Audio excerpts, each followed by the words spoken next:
श्री स्वामी समर्थ. ओम नमो आदेश. जय महाकाली. नवरात्री उत्सवाच्या सर्व देवी भक्तांना मनपूर्वक शुभेच्छा. एव्हाना सर्वांच्या घरात घटस्थापना झालेली असेल. प्रत्येक मंडळांमध्ये मंडपांमध्ये माता देवीचे आगमन देखील झालेले आहे. सगळीकडे देवीची प्राणप्रतिष्ठा होऊन देवी विराजमान झालेल्या आहे. तर आपल्या घरी आपण घटस्थापना केली आहे. देवीची शास्त्रोक्त पूजा करून झालेली आहे. कुणाच्या घरी घट नाही बसत आहेत तर त्यांनी 9 दिवसांमध्ये देवीसाठी उपासना सेवा करण्यासाठी 9 दिवसांचे उपास केले असतील. कोणी बसता उठता म्हणजेच पहिल्या दिवशी आणि अष्टमीच्या दिवशी कोणी उपवास करणार असेल तर अशा दिवसांमध्ये या नवरात्रीच्या 9 दिवसांमध्ये शारदीय नवरात्रीला फार अनन्यसाधारण असे महत्त्व आहे. वर्षातून 2 नवरात्री येत असतात. एक असते ती चैत्र नवरात्र आणि दुसरी म्हणजे शारदीय नवरात्र. दोन्हीही नवरात्र आपल्या हिंदू धर्मामध्ये जगभरात सर्वजण अगदी उत्साहाने आणि आनंदाने साजरा करतात. अशाच या नवरात्रीमध्ये शारदीय नवरात्रीमध्ये आपल्याला देवीची भवानी मातेची आपल्याला ओटी भरायची असते. आपल्याला शारदीय नवरात्रीमध्ये देवीची जर ओटी भरली तर आपल्याला खूप त्याचे फळ आपल्याला पुण्य असे भेटते. तर आपल्याला ही ओटी कशा पद्धतीने भरायची आहे, नवरात्रींच्या या 9 दिवसांमध्ये आपल्याला कोणत्या दिवशी आपल्याला देवीची भवानी मातेची ओटी आपल्याला भरायची आहे, हे सर्व मी आपल्याला आजच्या या व्हिडिओमार्फत सांगण्याचा प्रयत्न करत आहे. नक्कीच तुम्ही हा व्हिडिओ शेवटपर्यंत पहा, जेणेकरून तुम्हाला जी काही माहिती आहे या संदर्भात ती तुम्हाला तुमच्यापर्यंत पोहोचेल. आणि या नवरात्रीच्या 9 दिवसांमध्ये तुम्ही तुमच्या घरीच घटस्थापना जरी नसेल केली तरी कलश मांडून फक्त अखंड दिवा स्थापन केला असेल किंवा तेही तुम्हाला शक्य नसेल तर तुमच्या कुळदेवीसाठी तुम्हाला या नवरात्रीच्या 9 दिवसांमधून कोणत्या तरी एका दिवशी तुम्हाला देवीची पूर्ण मान सन्मानपूर्वक ओटी भरायची आहे. ओटी भरण्यासाठी आपल्याला शास्त्रांप्रमाणेच आपल्याला पूर्ण काही ओटीचे महत्त्व काय आहे ते सर्वांनाच माहिती आहे. ओटी म्हणजे आपल्याला स्त्रीला जे खालचे पोट असते, जिथून एक स्त्री एका अर्भकाला बाळाला मुलाला जन्मास घालते, त्याला ओटीपोट असे म्हणतात. तर आपल्या शास्त्रामध्ये ओटी या शब्दाला फार असे अनन्यसाधारण असे महत्त्व आहे. ओटी या शब्दाचा अर्थ असा देखील होतो की निसर्गाची उत्पत्ती, नवीन एका गोष्टीची वस्तूची उत्पत्ती म्हणजे ओटी.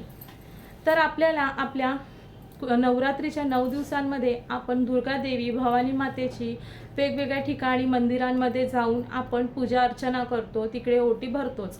पण ह्या 9 दिवसांमध्ये तर तुम्हाला तुमच्या कुळदेवीची देखील ओटी ही भरायची तेवढेच गरजेचे आणि महत्त्वाचे आहे. तुम्ही घटस्थापना घरात केली आहे तर तिकडे तुम्हाला घटस्थापनेच्या वेळी घटी बसलेल्या देवीसाठी ओटी ही ठेवायचीच आहे. परंतु तिच्यासोबतच आपल्याला आपल्या कुळदेवीसाठी देखील एक वेगळी अशी ओटी ठेवायची असते. तर ही ओटी आपल्याला कुठल्या दिवशी ठेवायची आहे, ओटी कोण भरू शकते, ओटी ठेवण्यासाठी काय काय सामान लागते, तर अगदीच ओटी ही सर्व स्त्री भरू शकते. सर्व स्त्रियांना समान हक्क अधिकार आहे सर्व देवांची पूजा करण्याची, उपासना करण्याची. कुमारिका देखील ही ओटी भरू शकतात. घरातील मुख्य स्त्रीने जर आपल्या कुळदेवीची ओटी भरली तर त्याचे अनन्यसाधारण असे फळ पुण्य आपल्याला आपल्या कुटुंबाला असे भेटते. तर आपल्याला ओटीसाठी काय काय लागते, ओटीसाठी आपल्याला जे आपले सौभाग्याचे अलंकार असतात ते पूर्ण आपल्याला ओटीमध्ये आपल्या आईला भवानीला अर्पण करायचे असतात.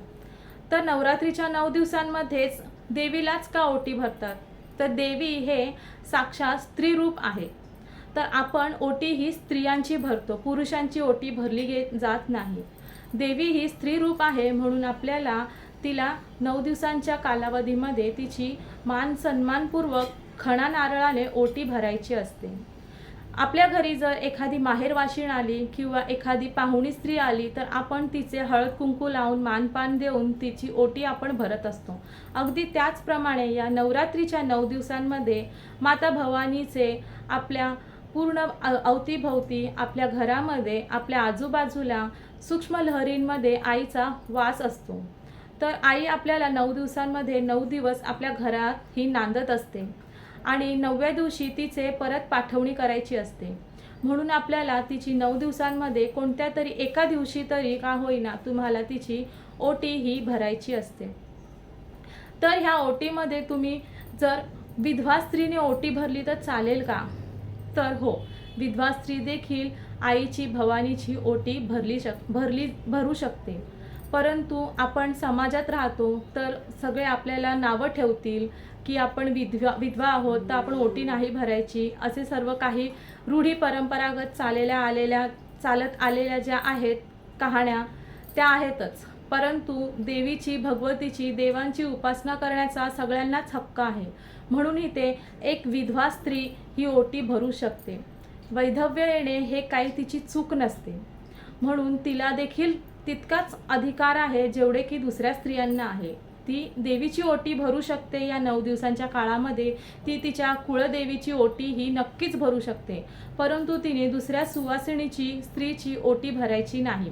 ती फक्त देवीची, तिच्या कुळदेवीची ओटी ही भरू शकते. बरेच जण हा व्हिडिओ पाहिल्यानंतर टिप्पण्या करतील, परंतु प्रत्येक स्त्रीला समान हक्क आहे आणि प्रत्येक स्त्रीला देवाची उपासना, आराधना करायचे तेवढेच अधिकार, सम अधिकार आहेत. तर गर्भवती स्त्री देखील आपल्या कुळदेवीची कुळाचाराप्रमाणे ओटी ही अगदीच भरू शकते. आता ह्या ओटीमध्ये आपल्याला कुठली सामानं लागणार आहेत? तर आपल्याला ओटीमध्ये पूर्वीच्या काळी आईला नवरात्री किंवा आपण साधारण असे जरी दर्शनासाठी गेलो तर नऊवाऱ्या साड्यांचं, देवीला नऊवाऱ्या साड्या घालण्याची परंपरा होती. आजतागत ती परंपरा कायम राखलेली गेलेली आहे. परंतु आत्ताच्या आपल्या या काळामध्ये आपण जास्त नऊवाऱ्या साड्या घालत नाही. 6वाऱ्या साड्यांचा आपला ट्रेंड चालू आहे. त्याच्यामुळे तुम्ही जर देवीची ओटी भरत असाल तर 9वारी साडी कॉटनची किंवा 6वारी साडी देखील चालते. ह्या साडीमध्ये फक्त काळा रंग आपल्याला घ्यायचा नसतो. काळा रंग व्यतिरिक्त तुम्ही कुठल्याही कलरची, कुठल्याही रंगाची साडी आपल्या भवानी मातेला आपण अर्पण करू शकतो. ह्या साडीबरोबरच आपल्याला त्याच्यामध्ये एक खण देखील लागतो. तो खण असतो त्रिकोणी असा जो खण असतो तो. त्या खणाशिवाय आपली ओटी ही पूर्ण होत नाही. आपल्याला तो खण त्याच्यामध्ये पाहिजेच असते. तर ह्या खणाचा अर्थ काय होतो? तर त्या त्रिकोणी खणाचा अर्थ म्हणजे ब्रह्मा, विष्णू आणि महेश यांना ती ओटी समर्पित आहे, असा त्याचा अर्थ होतो. म्हणून आपल्याला ओटीमध्ये खण हा अत्यावश्यक आहे. तर अजून ओटीमध्ये आपल्याला काय हवे? तर आपल्याला ओटीमध्ये 5 प्रकारची फळे नसतील तर अगदी एक फळ देखील त्या ओटीमध्ये चालेल. आपल्याला त्या ओटीमध्ये लेकूरवाळी असे हळकुंड हवे आहे. त्याच्यामध्ये आपल्याला 5 वेलची, 5 लवंगा हवे आहेत. त्याच्यामध्ये आपल्याला एक सुपारी हवी आहे, एक श्रीफळ हवा आहे. श्रीफळ ही तुम्ही तुमच्या मेहनतीच्या पैशांनी घेतलेले श्रीफळ हवे आहे. घरात तुम्हाला जर कोणी ओटीमध्ये दिले असेल, तुम्हाला कुठून पाहुण्यांनी वगैरे काही घेऊन आले असेल तर तो श्रीफळ, नारळ तुम्हाला ओटीमध्ये ठेवून चालत नाही. श्रीफळ हे तुम्ही तुमच्या पैशानेच घ्यायचे आहे. श्रीफळ घेताना, नारळ घेताना अगदी चेक करून घ्या. त्याच्यामध्ये पाणी असणे गरजेचे आहे. नारळाला तडा गेला नाही ना, हे देखील तुम्ही अवश्य पाहून घ्या. तडा गेलेला नारळ आपल्याला ओटीमध्ये भरायचा नाही. तर ह्याच्याबरोबरच आपल्याला आपल्या इच्छेप्रमाणे 11 रुपये, 21 रुपये, 51 रुपये, 101 रुपये, अगदी तुम्ही 1001, तुम्हाला जेवढे हवे तेवढे तुमच्या इच्छेनुसार त्याच्यामध्ये दक्षिणा तुम्ही ठेवायची आहे. त्याच्याबरोबरच तुम्हाला स्त्रिया ज्या सौभाग्यालंकार वापरतात त्याच्यामध्ये हिरव्या बांगड्या, लाल बांगड्या, कुंकू, हळद, टिकली, लिपस्टिक आणि मेहंदीचे कोन असतात, असे जे तुम्ही स्त्रिया वापरत असतात त्या सर्व सौभाग्यालंकार ह्या ओटीमध्ये समावेश करून घ्यायचा आहे. आणि सर्वात एक महत्त्वाची गोष्ट ह्याच्यामध्ये आपल्याला घ्यायची आहे ती म्हणजे आपल्याला एक कापूरचा तुकडा ह्या ओटीमध्ये आवश्यक ठेवायचा आहे. कापूर हे आपल्या पूर्ण पूजेसाठी सार्थक असा असतो. कापुराशिवाय आपली ओटी ही अपूर्ण मानली जाते. नक्कीच न विसरता तुम्हाला एक कापूरचा तुकडा या ओटीमध्ये ठेवायचा आहे. त्याच्यासोबतच आपल्याला 5 अगरबत्त्या, तुम्हाला जेवढ्या हव्या असतील तेवढ्या तुम्ही अगरबत्तीही त्यात ठेवू शकता. त्याच्यामध्ये मिष्ठान्न म्हणून काही देवींना मिष्ठान्न, पिवळ्या कलरची, पिवळ्या रंगाची पेढे देवीला खूप आवर्जून प्रिय असतात. तुम्ही त्याचा देखील समावेश करू शकता. तुम्हाला ते नसेल शक्य तर त्याच्यात तुम्ही खडीसाखर किंवा गुळाचा खडा देखील तुम्ही त्याच्यामध्ये ठेवू शकता. तर त्याच्याबरोबरच गुळाचा जर खडा तुम्ही ठेवणार असाल तर सुक्या खोबऱ्याची अर्धी वाटी असते, त्या अर्ध्या वाटीमध्ये तुम्ही गुळाचा खडा त्या सुक्या खोबऱ्याच्या अर्ध्या वाटीमध्ये ठेवून देवीला ही पूर्ण ओटी एका छान अशा मोठ्या परातीमध्ये छान असं सुबक असं मांडायचं आणि नंतर तुम्ही देवीकडे ते ठेवायचं आहे आणि देवीला तुम्हाला ती ओटी अर्पण करायची आहे. त्याच्यामध्ये 5 केळ्यांचा देखील समावेश तुम्हाला करायचा आहे. अशी ओटी तुम्ही जर देवीला ठेवणार आहात तर देवीला ओटी अर्पण करताना तुम्हाला हातामध्ये पाणी घेऊन आचमन करून तुम्ही आईला ओटी समर्पित करायची आहे.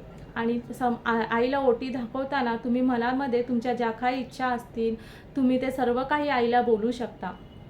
तुम्ही आईला चूक भूल माफ असावी, मला क्षमा कर, एवढे दिवस मी तुझी काही सेवा केली नाही, माझ्याकडून ही सेवा तुझी राहिली आहे, हे सर्व बोलून तुम्ही आईला बोला की माझ्याकडून मी जेवढे शक्य होईल माझ्या ऐपतीप्रमाणे माझी जी आहे ते मी तुला ओटीमध्ये ठेवण्याचा प्रयत्न केलेला आहे. माझी ही साधी बोळी भक्ती तू आई मानून घे, भगवती मानून घे. आई नक्कीच तुमची ओटी ही मानून घेणार आणि तुमच्यावरती भरभरून प्रेम देणार, भरभरून आशीर्वाद देणार. तुमचे कुटुंब, तुमच्या कुटुंबाची तसेच तुमची देखील आई सदैव रक्षण करणार. म्हणून आपल्या कुळदेवीचं कधीही आपल्याला न विसरणारी अशी काहीही गोष्टी आपल्याला करायच्या नाहीत. सदैव आपल्या मुखामध्ये आपल्या कुळदेवीचं नाव असणे गरजेचे आहे. सदैव तिचे नामस्मरण करा. आपली कुळदेवी आहे तर आपण आहोत. आपल्या कुळदेवीशिवाय आपलं काही नाही होत. आपली कुळदेवीच आहे जी आपली संततीची वृद्धी करत असते. आपल्या वंशाची वृद्धी ही आपली कुळदेवीच करत असते. म्हणून प्रत्येक वेळी आपल्याला आपल्या कुळदेवीला प्रसन्न करून घेण्याची आवश्यकता ही असते. या नवरात्रीच्या 9 दिवसांमध्ये अशा पद्धतीने तुम्ही आई भवानीची ज्या दिवशी पहिली माळ आहे, म्हणजेच की आज पहिला दिवस आहे, या दिवशी तुम्ही भवानीची आणि आपल्या कुळदेवीची ओटी ही अगदी मी सांगितली आहे त्याप्रमाणे तुम्ही भरू शकता. तुम्हाला आज पहिल्या दिवशी जर शक्य नसेल तर तुम्ही ती ओटी पंचमी, सप्तमी, अष्टमी किंवा नवमीला भरली तरी देखील चालेल. पंचमी, सप्तमी, अष्टमी आणि नवमीला. आणि ओटी भरताना तुम्ही सकाळी 5 वाजल्यापासून संध्याकाळी 7 वाजेपर्यंत ओटी ही आईची कधीही भरू शकता. फक्त सूर्यास्त झाल्यानंतर तुम्ही देवीची ओटी भरायची नाही. सूर्यास्तानंतर देवीला ओटी भरायची नाही. बाकी तुम्हाला आजचा व्हिडिओ जर आवडला असेल तर जास्तीत जास्त देवी भक्तांपर्यंत हा व्हिडिओ शेअर करा, लाईक करा आणि सबस्क्राईब करा. आणि कमेंटमध्ये तुमच्या कुळदेवीचे नाव लिहायला विसरू नका. ओम नमो आदेश. जय महाकाली. श्री स्वामी समर्थ.